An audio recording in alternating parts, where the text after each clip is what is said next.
You arrive at the docks just as the city bells sound 6 o'clock. Oh, and I trust you would, do you want me to make a perception check for me watching out for assassins in the streets? Yeah, go ahead. You Hoo-hoo. don't see anyone that looks like an assassin or that looks like a pirate, but you do see several of the Kingfisher thugs and the guys actually wearing like the Kingfisher surcoat. They're out actively searching around the streets, and one of them looks up and sees you and kind of points and like hits his buddy in the shoulder as you, what the hell's that? I don't know. Yeah. I mean, it's just because I saw like the assassins before, like when the Leviathan crew was all spread out. Those are the guys I'm looking for. Yeah, you don't see any of those guys, but you do see Cool. Kingfisher's dudes out and about. All right, so that is 15 minutes of time elapsed. What would you guys at the palace be doing? We'll start with Murgatroyd, Jack, and Arwen. In that order? You guys are all together, so you just kind of... If we're waiting for Elliot to get back to us, right? We're guarding the king to make sure nobody assassinates him.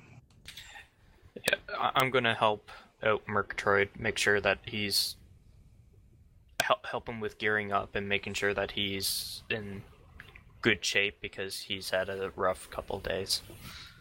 I'm gonna keep the king away from the window, even though I'm sure he keeps trying to go over there and look, and I'm gonna be very vigilant and, peek around corners and look out windows and look for anything suspicious. No rests since you got beat up, Murgatroyd. This is the same day, so it's only been about 12 hours since they pulled you down off the fence. Lots happened in those 12 hours. It's been a busy day. It's been a busy day. Am I supposed to know what happened? Because I don't. The guy, you would have known that they found Murgatroyd naked, tied to the main gates of the palace with the number 88 scrawled on his chest in black ink. You would have probably asked the guys what happened, so we can do another quick flashback here to previously when Arwen had a chance. I guess who was there? I guess Murgatroyd would have been there, and Jack would have been there. Elliot and Valhalla were out doing things. So Jack and Murgatroyd, you can feel free to tell Arwen what happened. That'd be great, although I get the 88 reference now, so that makes a bit more sense. Basically, me, Vince, and Elliot went to give back the 87 stones to the guy, and he had a goon squad there. Once he counted it up, they proceeded to attack us. There was also an opposing team of adventurers there that seemed to be controlled by the Kingfisher guy as well, including a mage, which tried to seal up the joint, but I managed to bash a hole through his ice hand and shove Vince, and Elliot had already managed to escape. But then... Bravely escape. Yeah, I ran away. They bravely ran away. I almost made it out, but like 12 or 13 of them piled up on me and just stole all my gear. More than that. Must have been at least 50. Yeah, there's probably between 50 and 60. Mind you, I was not hurt by any of them, but they disabled me. You weren't hurt until they got your armor off and then Right. they laid the boots to you. Yeah. What's the 8? Oh, the 88 is the stones. Okay. For some reason, I thought there was only 20. Murgatroyd is kind of filling Arwen in on that after, he's getting buckled up and everything, and the two of you are patrolling around. Jack, you're scouting secret passageways, locking up rooms that aren't in use, things like that. You go out onto a terrace into the very nice back gardens, which, has a peacock. There's even a lovely little peacock in this back garden somewhere. And that's where you see Valhalla. Valhalla, would you like to be sitting by some feature or pacing back and forth?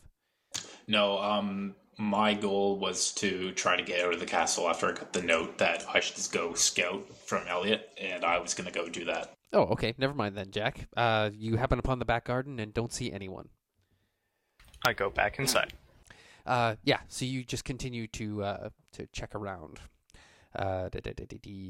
And Arwen, you said you're going to go up and keep an eye on the king? Absolutely, yep. Going to make sure he... Well, mostly I want to make sure he doesn't hurt himself, but also make sure no one else hurts him. All right. When you go back up to the king's study, where you last saw him, you're greeted at the door once again by another man walking out, who kind of nods to you very quickly, and you look in, and the king is sitting behind his desk, and he's like playing with something in his hands, something that kind of glints a little bit, but it's hard to see what it is. I approach to see if I can see what it is. All right. He looks up at you and he says, Arwen, excellent. Yeah, you've come to shutter the windows, I'm sure. He puts his hand palm down on the desk and then stands up to go over to the liquor cabinet to pour himself a drink. And you can see it's a necklace. It looks like a cheap necklace, though, and the beads on it are glass and like copper. So it's a little bit strange that it's in the hands of such a wealthy monarch, like some cheap costume jewelry, and it looks quite old. The copper near the hole where the string passes through it, which indeed is a string too, is not some fancy gold chain or anything like that. Is a little green around the edges from wear, and some of the points on the glass stones have been chipped. It shows neglect. He turns as he's at the bar and he looks back over his shoulder. He says, can I pour you a drink? No, I'm just here to make sure that you're okay and keep you safe while Elliot's away. I did notice that lovely piece of jewelry on your desk. Where did that come from? He just kind of smiles and comes back over. He scoops it up and puts it in his pocket. And he said, it's a good luck charm I've had ever since I was a boy. He says, I think tonight we're going to need all the luck we can get. He lifts the tumbler up to you and gives you like a little nod and cheers gesture and swallows the half-full glass of amber liquid in one gulp. It looks really old. Did someone give it to you? He smiles again and he says, yeah. He says, my sister gave it to us. Gave it to me. Oh, I didn't know you had a sister. Tell me about her. He kind of smiles and he says, do you know? Did Elliot tell you? And he kind of points at you. No, he doesn't talk about it. He says, back in the old country where I'm from, Parisistan, he says, yes, my sister was a courtly maiden, and she, as a child, dabbled in the makings of these fine jewelries. And she had a servant help her, but anyway, it was just a lovely present from one child to another, and I've kind of always kept it close to my heart. He tosses it, pulls it out of his pocket and tosses it loosely in his palm and spins some of the gems with his thumb as though it's kind of almost like prayer beads or a worry tool that comfortably fits in his hand, and as though spinning the stones between his fingers relaxes him a little bit. What a lovely story, King. Where's your sister now? He says, she's probably back in the old country, married off to one of the princes that she was betrothed to. So, how did you get that necklace? She gave it to me when I was but a child. I made sure it was among one of the possessions that I had when we came up here on the ship when I was arranged to be married with the princess here. As our royal families decided, it was a good idea generally for these two stately regents to be linked through matrimony. And now, once I am no longer the interim king and seated firmly on the throne, a much more substantial tie can be drawn between us and Pregistan. Oh, sorry for all the questions, King. We've been here a while. I've never seen you with it before. I find it odd that you have it with you now. He spins the entire necklace around his finger and lets it slap into his palm, and he says, well, to be honest, Arwen, I haven't really been this stressed out. He says, this is the first time that I am genuinely afraid since you've been here, and I'd appreciate it if you kept that under your helmet. Of course, Your Highness, and you have nothing to fear about. I'm going to keep you safe. He nods and smiles and heads back over to the bar. And he says, will you be joining us for dinner in the grand dining room? I will be accompanying you until we catch these assassins. Fantastic. he says, and you catch a slight hint of disappointment and frustration in that fantastic. Yeah, I could tell he's hiding something. I'm not very good at probing. That's all right. He pours another half glass full, and this time he enjoys it in smaller sips as he walks with you from his study down to the grand dining room where they're just about to lay out supper. When they see the king enter, the servants begin to double their efforts, and the dinner gong is ringed, ranged, ronged. They sound the bell to signal that dinner is happening. No, I think it's Ronjganud. More people come in. There's a place for each of the Rod Stewarts set here at the table if you want to sit and dine, or if you want to maintain a posture of vigilance. It's up to you. The other members of the Rod Stewarts, Murgatroyd, I'm sure once the dinner bell is sounded, you make way with haste to the kitchen, as you have done every day in the castle so far. And you're joined by Hatim and Vince and Jack and Val, Jack, if you'd like, and then we'll go to Elliot. You ride down to the docks and arrive there on your borrowed horse as the kind of early dinner crowd is beginning to partake. And still no sign of any of those assassin-y type guys, just Kingfisher's thugs. Kingfisher's thugs. Although when you get down here to the docks, you see more and more sailors, and you're casting about, and you're like, oh my God, that guy looks a little piratey, maybe. It doesn't, you're not seeing any familiar faces, but then again, you're seeing scars. There's a guy with scars. Oh, there's a guy missing half an ear. There's a guy with only a couple fingers. These are, real hard-working dock worker guys, so it could be very easy for a piratey crew from the Leviathan to disguise themselves as one of these types. But you do remember when you saw the members of the Leviathan crew that there were scarce few human among them. Yeah. Okay, I'm gonna head up to that last warehouse. All right. You ride your horse. You're gonna ride your horse all the way there. It's not usually common to ride your horse along the wooden boardwalk docks. No, sorry. I assumed that as well. I'll get off and walk them. All right. So yeah, you walk your horse along, but it still makes clump as it's going down the wooden pilings and everything like that. And you reach the last warehouse along, and it is still padlocked from the outside. There is general air of quietness at this end of the dock, especially this time of evening where most of the workers have gone home. I'm going to say that it is approaching high tide. I'm gonna give a listen to the door. You press your ear to the door, and when you do, you can hear quieted voices inside, as though there are people inside, but they heard the sounds of a horse being walked on the boardwalk outside and have all hushed. You even hear a shh, but I was just shut up. Yeah, I'm going to knock. Okay, there's no answer. I'm going to knock harder. There continues to be no answer. Okay. All right, that was a bad call on my part. I'll walk the horse away, just halfway down the dock and, hitch him. All right, make a perception check, please. Ugh. All right, you walk the horse back along the dock as a clump of clumps, and you find a place where there's a little bit of a piling or something, a loose rail, and you're able to hitch your horse securely to this, to something. Okay, and once that's done, I don't want to go back the way I came.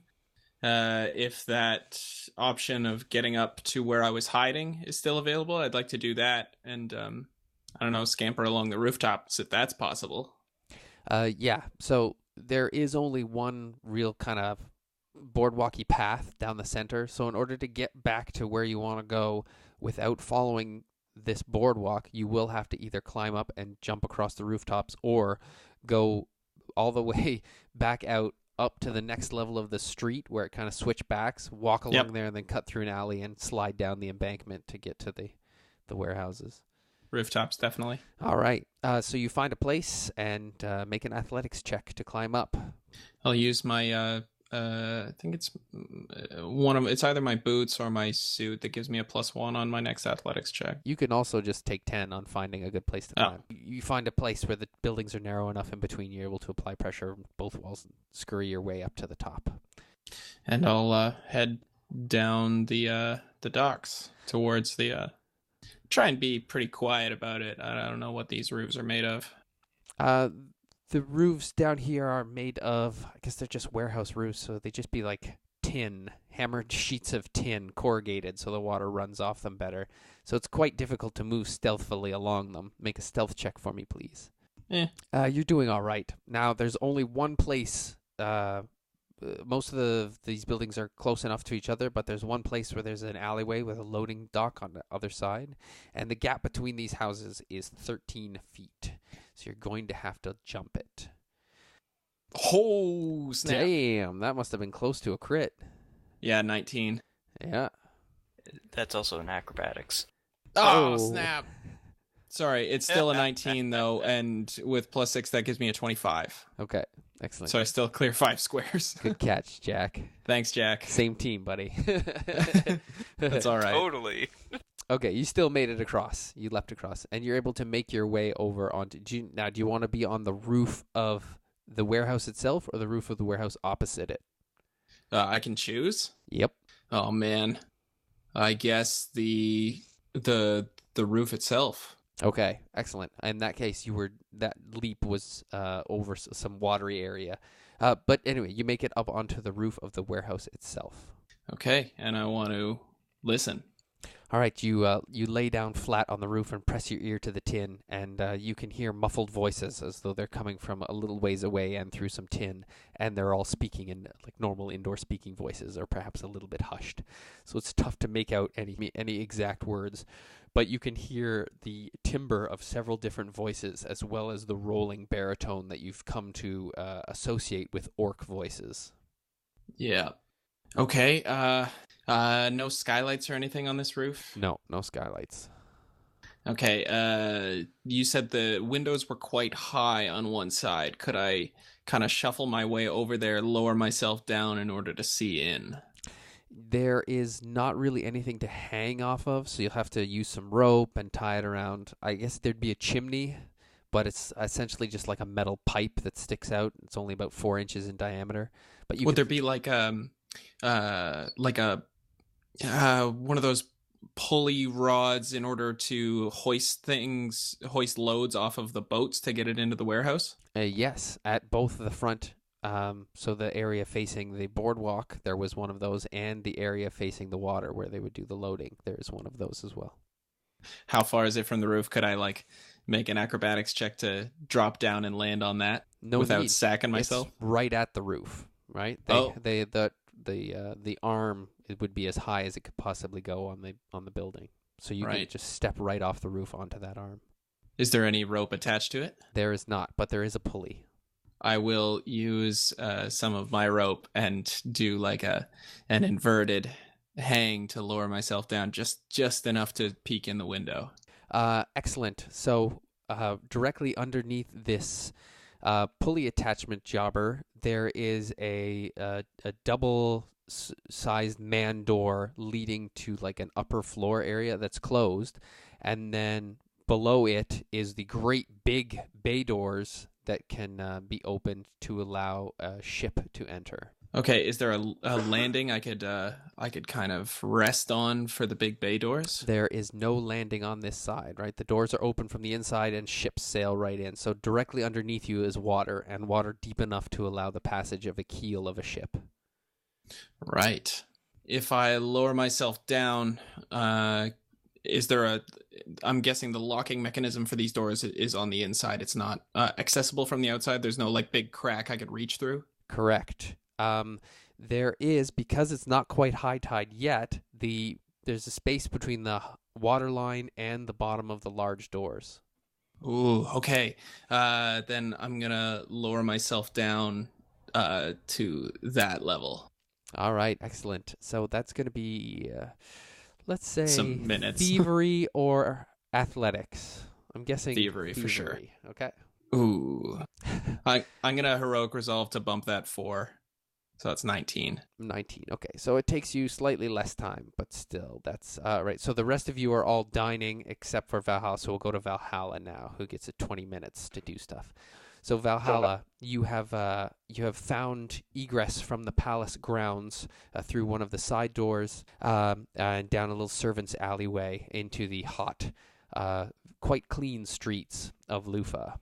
Because the city is built on tiers of a hill, the streets near the top of the palace area are much cleaner, but because water runs downhill as they get washed, the detritus is swept down lower to the ground. But up here, near the palace and near the wealthier homes, the cobbled streets are swept and scrubbed on a regular basis. So the polished white stones are warm from the day's sun, even though it is, I guess the sun is setting off into the west, so it is beaming directly down into this alleyway where you are, but it is it is hanging above the horizon. Okay. So what time is it based off of that? It's been some time since the town bell rang for 6 o'clock, so your guess is, it's probably close to 6:30. Shit. Okay. Well, I'm gonna walk until I get to more of the, I guess, suburb type area and less of the downtown. I kind of want to be over top of the houses, so I'm not seen as easy, and I'm going to fly above the houses and see if I can see anyone throughout the street. Keeping an eye out for anyone suspicious while I'm walking towards the suburbs to do so. Make a streetwise check for me, please. You wind your way through alleyways and cut back through between houses, but you're able to get down to the suburbsy type area, just past where Fawink's villa is, and you're also not far from the Kingfisher villa. But you've managed to get here without being seen. However, you're pretty sure if you fly up into the sky right now, especially with the sun being very close to magic hour, you are going to be lit up like a beacon. Shit, okay. Okay, doesn't matter. I'm going to just kind of fly, but stay in between the houses. So you fly up, and it just takes you a little bit longer to get where you're going by swooping around and things like this. A couple times you pass by a window and there's like a little kid in his room playing, and he sees you and he's like, "Oh, hi, flying man." I'll wave. I'm flying through looking for people. All right, you're flying around, and yeah, like I said before, there's a few times you see like the Kingfisher goon platoon. They are still out looking. You hover over some of them where they're just like, "Have you seen that big Minotaur guy?" "No, I haven't seen him." "Yeah, did you hear that the city guard let him go?" "Yeah, too bad. We were so close. Man, I really want that bonus. All right, we got to catch that thing." "Okay, yeah, man. You and me." And then do a little fist bump action and head off back down another alleyway. But you really don't see any sign of like the same piratey crew that you saw the last time the Leviathan guys ambushed Fwink's manor house. I'll head down towards the docks. Flying down towards the docks, you look out over the water, but the sun is setting directly into the west. So it's like at this point, the sun's shining off the water. You can't really see out there to the horizon. You can't see if the Leviathan is still out there in the distance. You can't see if there's any ships coming in. It's a bit of a blinding mess. But you reach down to the docks. Back to Elliot. You've managed to lower yourself down, and with a little bit of momentum, get yourself swinging. So you've swung under the space between the bottom of the big bay doors and the water level. Do you want to cross over and get inside, or just kind of hang out there and peek in? Do a quick check to make sure I'm not swinging myself into a room full of dudes. All right. You just you lower your head down and look underneath the bottom of the doors, which here are, they're a little bit more rotten and mossy, as though, this is where the water gets to, and these doors are old. This warehouse doesn't get repaired as often as the other warehouses. Maybe there's some barnacles on the pilings and things like that, mussels and seaweed. But you're able to peer in, and you see the keel of, not the keel, you see the stern of the ship that was in town the last time the Leviathan crew was here, and you spoke to the eye-patched dude who was hanging out on board. And inside you can see maybe 30 or 40 pirates. Most of them this time are the orcs. You can see a few like deep dwarves, the Duragar, maybe a goblin or two. And let's see, the biggest guy you see is probably, let's say he's a Goliath, so a half giant, which are incredibly rare.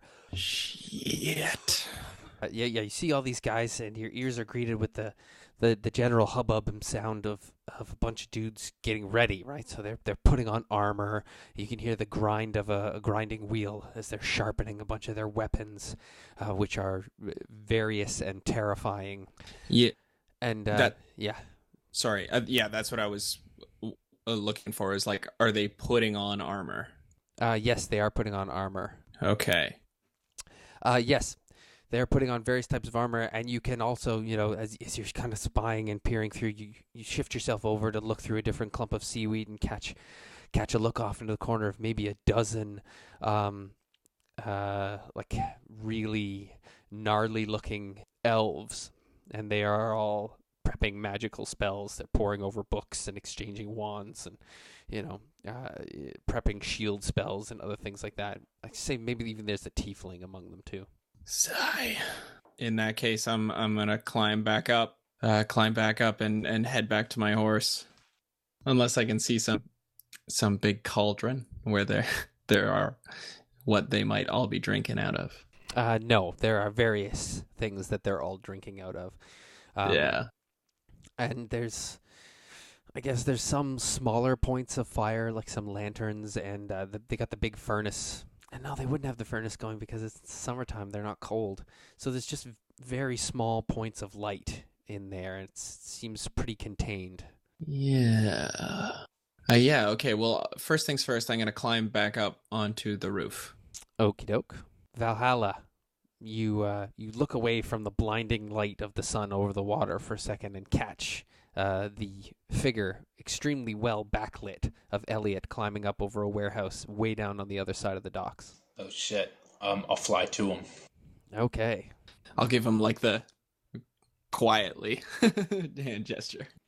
All right. As Elliot puts a finger to his lips and gives you the softly gesture, the city bells ring out the 6:30. Oh man.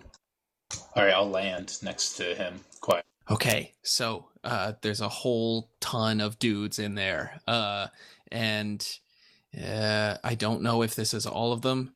So we could try something here. John, is the warehouse made of like wood? Yep. Except for the tin roof. Oh man, got anything we could burn this mother down with there, Valhalla? Let me check. I've got like a lantern, so there's probably like some oil. I could soak a rag and Molotov cocktail through the window. I've got whiskey. John, is whiskey a good Molotov cocktail fluid? Yeah, whiskey is flammable. Hey, do we know what Valhalla's carry limit is for flying? Like, could he pick me up and Superman us both to the palace at like half speed? I don't think we've looked that up. I lifted someone before, but it was at penalty of some kind. Yeah, I probably fly slower. I'm going to say that his lift is his lift. No, Valhalla can't pick you up and fly you back to the palace double speed. You'd actually be slower that way than if you just ran along the streets. That's fine, and I have a horse. You do. I just wanted to know just in case. Right. Oh, I thought you meant for dropping down firebombs. Oh, that's fun too. But we don't know if this is the only warehouse of dudes. Like, why don't we check? Check what? Why don't we get look in the other warehouses? That's a good idea. Why don't we?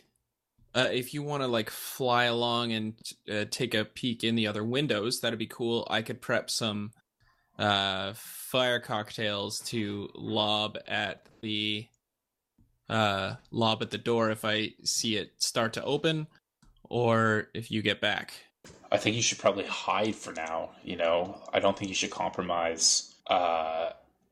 Letting one or two guys go when we can get a bunch of them. You know what I mean? If someone spots you and you throw a fireball at them or a Molotov, then if there is any other cabins with people, they're gonna know and they're gonna be able.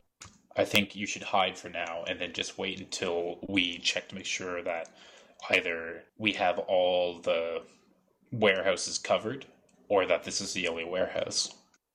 Okay, if that's the case, then can Valhalla fly me over to like the warehouse across the way, or where there's like the hiding spot that I was in before?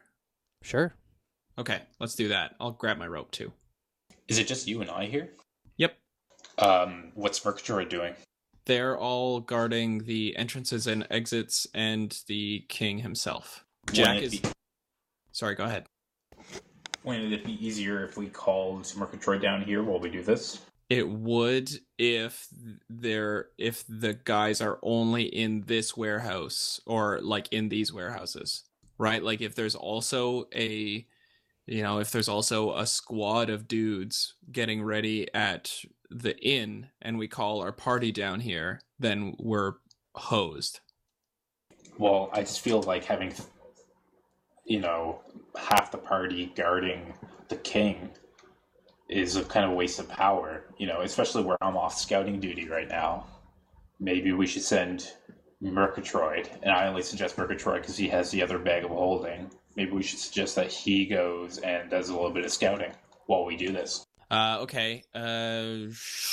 Sure. I'm okay with that if he's fine with it. I mostly came down here to find out when it was going to happen. I was just going to come down here and then go back to the palace and wait. Like, knowing now that they're getting all their armor and gear on means that it's probably going to happen at like 6 p.m. If we're going to do this, we need to do this now. We don't have time to fool around with both this and the Kingfisher fiasco. Okay, so... But how do we deal with this now? Call Murgatroyd and see if he wants to scout some areas while we attack these guys and then run away? I think so. I mean, a few dead enemies is better than no dead enemies. Right, but if we start it, I don't know if we'll be able to get away. There's guys in there with ranged spells and bows. I think... I mean, I don't know how fast you can run. I feel like I can probably get away pretty quickly. Okay, in that case, why don't I go scout in between here and the castle?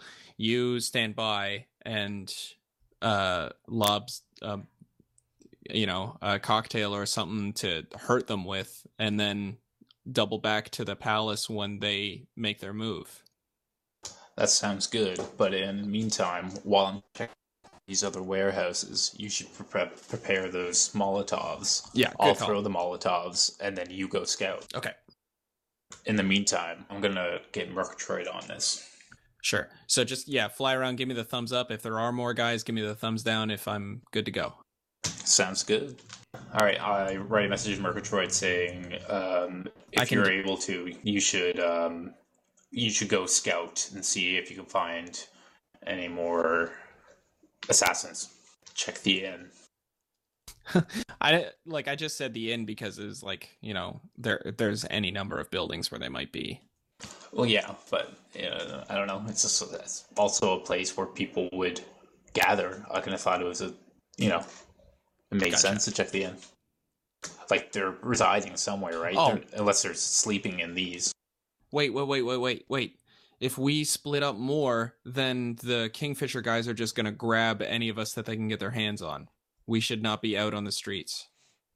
The Kingfisher guys are mostly just after Jack and Arwen. I feel like we can probably outrun them. Outrun them, maybe, but like Murgatroyd can't, right? Like, this is why it makes so much sense for you to do the scouting, because you can fly. Here's the thing. It was, God, we need more time. We know that these guys are about to make a move. If So really, I could run back to the palace and join those guys. You could just scan the rest of the warehouses and do a quick loop around the town, and then meet up with us and just let us know how many teams are coming at us. I mean, I already did half the town, and I didn't see anyone. Okay, then maybe it is just this. Let's check the warehouses. I don't think we should send out anybody else because the Kingfisher guys will grab us. Let's just check these warehouses, then we'll fuck with these guys as much as we can, and then we'll double time to the castle. Cool? Fine with me. All right, I'm gonna prep Molotovs while I'm hiding here. Okay. How many are you prepping? I've only got 2 bottles, so I guess just 2. Okay, I fly over to the next warehouse. All right. The next warehouse immediately next to this one is quiet and all locked up. Is there any light? No. If I put my ear to the door, do I hear anything? You do not. All right, I go to the next one. All right. Same deal. You get to check about 4 warehouses, and they're all silent before Elliot is finished making his Molotov cocktails. Okay. How many warehouses are left? I haven't checked. At least a dozen on this side of the wharf, and then if you go past all of the berths and docking and everything like that, and then down past the shipbuilding area, there's more warehouses down there. I'll just go to the shipbuilding area. If I don't think they're going to be spaced out this far. You know, if there's 4 cabins in between their bases, I don't think that makes sense. I'm going to go to the shipbuilding area. Okay, you fly down there. Oh my god, and nobody sees you. That was a 3. If you have 2 bump points and want to turn that into a crit, no one will see you flying for the rest of the... Yeah, buddy. How many bump points? 2. Yeah, I'll spend 2. Valhalla, you swoop down past the largest building down here on the waterfront, which is the big shipbuilding, Burns Enterprises shipbuilding, and to the other warehouses down along here. And as you get to this area, the city bell rings out 7 o'clock.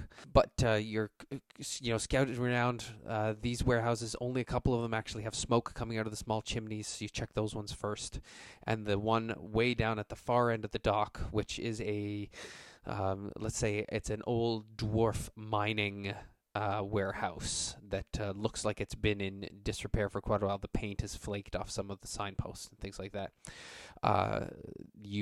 When you touch down on the roof and press your ear to it, you hear the hubbub and sound of lots of burly voices coming from inside, as well as a little bit of laughter. Which one is this? This is the last warehouse as far south as you can go. So the first warehouse you guys found was the very last warehouse on the most northern part of the dock, and this is the very last warehouse on the most southern part of the dock. Okay, I'll listen and see what it sounds like. All right, you press your ear down to the tin once more and listen, and it's hard to hear voices. You can hear like a little bit, then maybe you hear a picked out word of, wait, and then some laughter, and then maybe the sound of some metal being clanked on some other metal, and then the general hushed voices and some other things going on, but you can't really hear distinctive words. Okay, but I hear metal clanging. Is there a window? There are windows, yes. Fly and peer in. Well, I don't know. I guess if I'm not going to be seen for the rest of the game, yeah. That's just when you're flying around the city. You might be seen at these windows. Oh, okay. Well, then never mind. Are other people walking by these windows? No, this area of the dock is completely deserted. I guess I'll try to stealth up. All right. You gently lower yourself down on the other side and then, swing in slightly. So just one eye is peering through the window, and you see in here another, it's hard to count so many, but somewhere between 30 and 40 really piratey looking thugs, the vast majority of them being orcs. You see maybe some rough looking Durgar and some goblins, 1 or 2 elves, and same as I described Elliot. They're kind of packing things up, getting things into boxes and moving out. I'm going to say that there is one over here, one strange looking thing too. We'll say that there is a lizard man, a great big hulking, like standing maybe 6.5, almost 7 feet tall head, like an iguana head on him, right? And he's the one that you hear laughing because as someone says something to him, he tilts his head back and opens his big toothy mouth, and his laughter kind of pierces the air. And just as you're kind of like, Jesus, looking at this creature, you also notice that there's a group of orcs standing around a crate, a wooden crate that has what appear to be holes drilled all around it. And one of them laughs and kind of kicks the crate, which makes the rest of them laugh. And then the one who kicked the crate, he has some bread that he pushes through one of the holes in the wall of the crate, and then has a wine bottle that he tips up and sticks through the hole in the crate, and you watch the fluid kind of glug out through the bottle as he's pouring this into the thing, and the rest of them think this is pretty damn hilarious. Does the thing in the box grab the bottle, or is he just pouring it into the hole? He's just pouring it into the hole. You can't see what's in the box. The holes are too small. And where is the box? The box is down, sitting next to the jetty, right? So this no, I'm going to say this warehouse is different from the other one. So this warehouse has a solid wooden floor, and this is the kind that they would have had to pull the ship up alongside and then unload into, whereas the other warehouse is the kind that a smaller ship can pull directly into the warehouse. So this box is it's not right in the middle of the floor, but it's on the floor, kind of off to one side, but not right up against the wall. And it's got a couple orcs hanging out by it, and you can see there's even a goblin sitting cross-legged on top of the box, and he's the one who finds it the most hilarious when the orc is being cruel to whatever's in the box. Okay. Is there any cracks in the wood or any way that I can get a better look at this box? You fly around the building stealthily, peering through different cracks, and you get a look around all the sides of the box in question, and you can see that there are in fact holes drilled all the way around it, but the holes are maybe only 1.5 inches big, 2 or 3 centimeters big, just big enough to fit the mouth of a wine bottle in or to provide air circulation. You still can't get a good look at what's inside the box.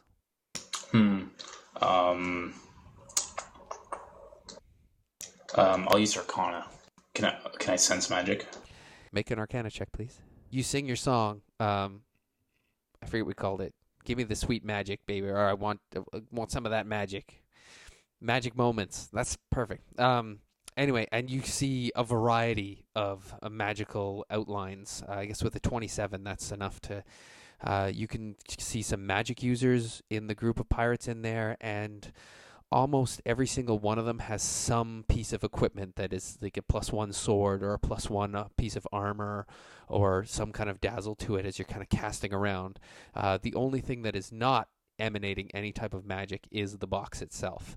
One of the magic users, a particularly gnarly-looking scarred elf who has half of his face is burned and one milky eye, he turns and looks directly in your direction as you're doing that. And then he, too, begins waving his hands and manipulating the arcane as though he's doing an Arcana check to sense you. I take off. Elliot, you just want to chill for 15 minutes till Valhalla comes back? You said that, I'm on the warehouse that's now adjacent to the wall with the switchback where the other line of warehouses are, where the street goes uphill? Correct. Could I theoretically climb from where I am, ideally in between two of the warehouses, and scarper up the streets? Yes, you could. Okay. I just want to be ready for that. And I'm standing by with my flint to light these things up. Okay. Perfect. Valhalla, are you flying back to Elliot when you take off to fly away? Yes. All right, you come and land next to Elliot, who's standing there. He's got his flint sparking tool, and he's got his Molotov cocktails laid out and ready. What'd you see? There's a warehouse by the shipbuilding center that is filled with goons. They have one hostage of some sort, something alive in a box, and they're feeding it, whether it's humanoid or animal. I'm not sure. My guess is it's like a beast that they're gonna use to let loose on the castle siege, or a bunch of beasts. I hope so. I hope it's that, and not something. It's not something that I wish I wasn't burning. They all have magic. They're all super powered. They have some sort of mage or wizard of some kind. It seems to be a leader, and looks like they're getting ready for an attack too. But I could only find the one cabin. That's fine. 2 warehouses is probably a pretty good estimate of how many guys this is going to take. Let's just do this. Let's you take one of these and I'll take one of these. We'll both lob it onto a respective building, and then we'll boogie back to the castle. All right, sounds good. If I don't see you in the cabin or at the castle in 5 minutes after you see this flame go on, send me a message in the bag of holding. Oh yeah, I guess it'd make more sense for you to do both of them, because you can just do like a strafe flyby, right? That's correct. So Okay. it takes, at walking speed, it takes half an hour to get from here to the palace. On horseback, it'll take you 15 minutes. I forget what your move speed is when you're flying. It's probably, for some reason, I think in my head it's double speed. So it'd take you both 15 minutes to get from here back to the palace. At flight speed, it takes Valhalla about 5 minutes to fly, although he was being a little cautious before. So at top speed, it would only take him maybe 3 minutes to fly from one end of the dock to the other. Okay. Yeah, I think that's plenty. So I'll leave the cocktails with him, and I'll scoot down, get on my horse, and head back to the palace. Okay. Sounds like a plan. Yeah, I feel like there's something obvious that we're missing, but we'll see. We don't have time. Yeah. All right. Let's do this. Hand it over. Okay. Valhalla's got the Molotovs. Elliot slips down off the roof and mounts his horse and heads back towards the palace. Valhalla, you're going to drop one on the first warehouse and then fly to the second and drop one there? No, I'm doing the farther warehouse, and he's doing the closer one. No, I was going to give you both, because you can just fly. You can do like a strafing flyby. Sure, whereas yeah. I'm on like a horseback. All right, yep, I can do that. All right, hand him over. And yeah, I'll attack the first one and go straight for the second one and fly off. All right. You fly up into the air, spark and light the first Molotov cocktail. Are you flinging it at the roof, or are you flinging it at the front door or the back door, or try to get it through a window? The roof is tin, right? Correct. I'm gonna try to get it through a window. All right. Yeah, you can just fly right up to a window and drift it. So I'm going to say you don't even have to make a skill check, right? You can essentially fly to the window and press the bottle against it, right? So you just fly by, throw the first one in. You stick around, or you just let it go? Just let it go. All right. You hear the... As I fly to the next one, I'll keep my eye open to see what's going on. But right. I'm not sticking around. You hear the glass break from the window first, and then like a what the, and then the sound of a whoosh, big fireball going up inside the thing, followed by the shouting of lots of voices in panic as you fly off. You can see some like firelight and black soot start to stain the upper windows of this warehouse as you fly down the wharf and go to the other one, which you fly right up to and drift the bottle into that window and then take off as well, or you stick around to see this one too? No, I'll fly off. I'll keep my eye open though. All right, same deal. Crash, smash, kaboof, screaming sounds in there. And the last kind of noise you hear is the sound of the big, heavy wooden door being kicked down by something quite large, and the voices of many angry pirates calling out their battle cry.